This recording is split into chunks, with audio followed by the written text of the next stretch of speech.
Frontline Updates, where we delve deep into military strategies and updates from conflict zones.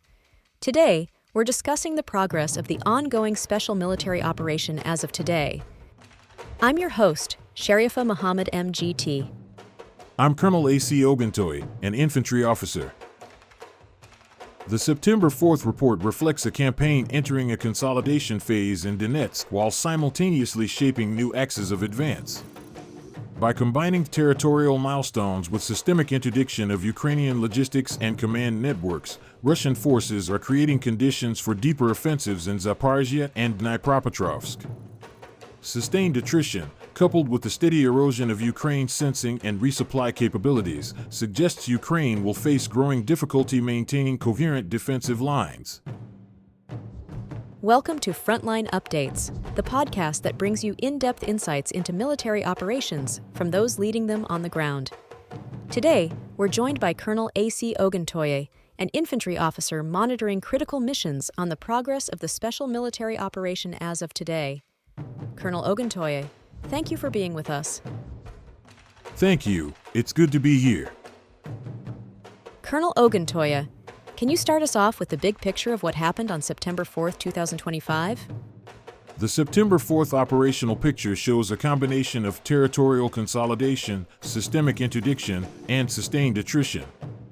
Across multiple axes, our troop groups advanced into more favorable positions, inflicted significant losses on Ukrainian brigades, and destroyed critical enablers like electronic warfare stations, counter-battery radars, and supply depots.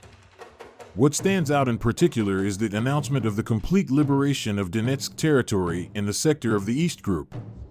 That milestone has both operational and symbolic weight. It frees up combat power for use elsewhere and sends a clear signal about the direction of the campaign. In parallel, our long-range precision strikes continued against Ukraine's transport infrastructure, command posts, UAV assembly centers, and weapons depots in 155 separate areas. These strikes are part of a larger doctrine of cutting the enemy off from his ability to regenerate combat power. Let's focus first on the northern axis, Sumy and Kharkiv. What progress was reported there? In the north, our forces improved their tactical positions around settlements like Chernetskoye, Alexivka, and Unikovka in Sumy, as well as Malovo and Volchansk in Kharkiv. We struck a broad spectrum of Ukrainian units, mechanized brigades, assault regiments, territorial defense, border detachments, and even National Guard formations. The enemy lost about 180 personnel, armored vehicles, and artillery. But more strategically, we eliminated warehouses of material resources. That means they are now forced to operate without immediate access to the supplies that sustain tempo on the battlefield. This is not just about taking soldiers off the line, it is about denying the logistical bloodstream that keeps those soldiers fighting. What about the western axis, Kupiansk, Luhansk, and Donetsk sectors? The West Group pushed forward into stronger positions around Kupiansk, Malivka, Petrovskoye, and Kharkiv. Losses inflicted on Ukraine totaled over 220 personnel, along with armored vehicles and artillery pieces, including 3 Western-made guns. In addition, 5 electronic warfare stations and ammunition depots were destroyed. This sector demonstrates how positional warfare is tied to control of supply hubs and communications nodes. Kupiansk remains a logistical hinge point for Ukraine, and the steady elimination of EW stations in this area means Ukrainian forces are increasingly fighting blind and fragmented. Every EW site destroyed widens the gap between Ukrainian units on the ground and their command echelons, further reducing their ability to act as a coherent force. And in the south, Donetsk once again seems to be the focus. What happened there? Yes, the South Group engaged Ukrainian mechanized, airmobile, and National Guard units in towns like Seversk, Konstantinovka, Fedorovka, and Pereezhno. Over 220 Ukrainian personnel were lost, alongside vehicles and armored combat systems. More importantly, 3 electronic warfare stations, an ammunition depot, and 5 supply warehouses were destroyed. This axis shows how every tactical engagement is tied to the larger doctrine of logistical denial. We are not only advancing lines, but systematically ensuring that each village or town Ukraine tries to use as a supply node is dismantled.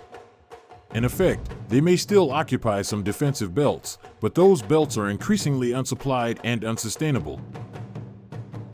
You mentioned the center group inflicted very heavy losses. Can you expand on that? Yes. The center group secured new positions around Toretskoy, Krasnoarmysk, Krasny Lyman, and Dmitrov. Ukrainian brigades, including mechanized, airborne assault, territorial defense, and National Guard formations, suffered around 440 casualties, along with armored vehicles and artillery losses. This level of attrition in one axis reflects our commitment to the principle of cumulative depletion. Each day, each battle, the pressure grows. The destruction of Ukrainian counterbattery radars in this sector is also significant. Without them, their artillery is exposed, making it far harder for them to suppress our fires. This allows us to employ massed artillery with greater freedom of action, which in turn facilitates maneuver by our infantry and armor. The East Group achieved a milestone. What exactly was accomplished there?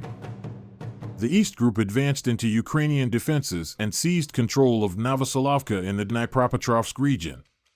More significantly, the Area Command reported the complete liberation of Russian-declared territory in Donetsk. This matters on two levels. Operationally, it consolidates our rear, secures supply lines, and frees combat units for offensive operations further west into Zaporizhzhia and Dnipropetrovsk. Symbolically, it validates months of attritional work aimed at securing this contested region. Ukrainian forces in this sector lost more than 240 personnel, multiple vehicles, and a counterbattery radar.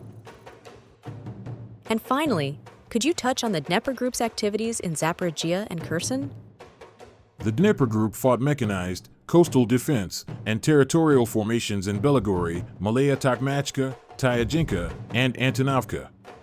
Losses were lighter here, around 70 personnel, but the critical detail is the destruction of 6 electronic warfare stations and a major ammunition depot.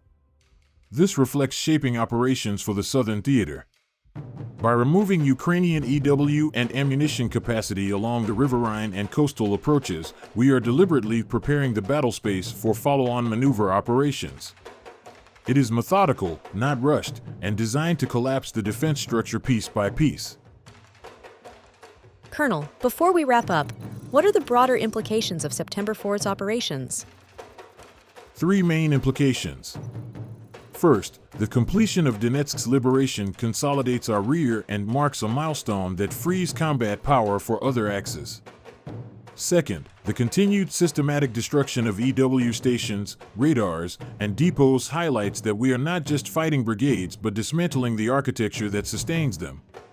Third, with nearly 1,400 Ukrainian casualties in one day, the attritional pressure is relentless. Combined with industrial and fuel strikes, this places Ukraine under a kind of operational suffocation, starved of resources, deprived of vision, and forced into constant defensive dispersion. This campaign is not about rapid breakthroughs but about methodical dominance, where each day's actions accumulate into long-term strategic advantage. Colonel, thank you for providing such a detailed briefing on the current military situation. Your insights are invaluable to our understanding of the conflict's dynamics. And thank you to our listeners for tuning in. Join us next time as we continue to provide up-to-date coverage on global military affairs. Stay with us for more updates and expert analyses on global defense and security issues. Stay informed, stay secure. Thank you for the opportunity. On September 4th, Russian forces maintained sustained offensive operations while employing precision strikes on Ukraine's industrial, logistical, and military infrastructure. Long-range air and sea-based weapons and UAVs were used to hit transport infrastructure, command posts, UAV assembly facilities, and weapons depots in 155 locations. Russian air defense assets shot down 4 guided aerial bombs and 299 fixed-wing UAVs, underscoring the persistent contest in the aerial domain and the effectiveness of Russia's layered defense doctrine. This has been Frontline Updates. Subscribe for daily military briefings and in-depth strategic analysis. Visit our platform for maps, transcripts, and exclusive frontline updates from commanders in theater.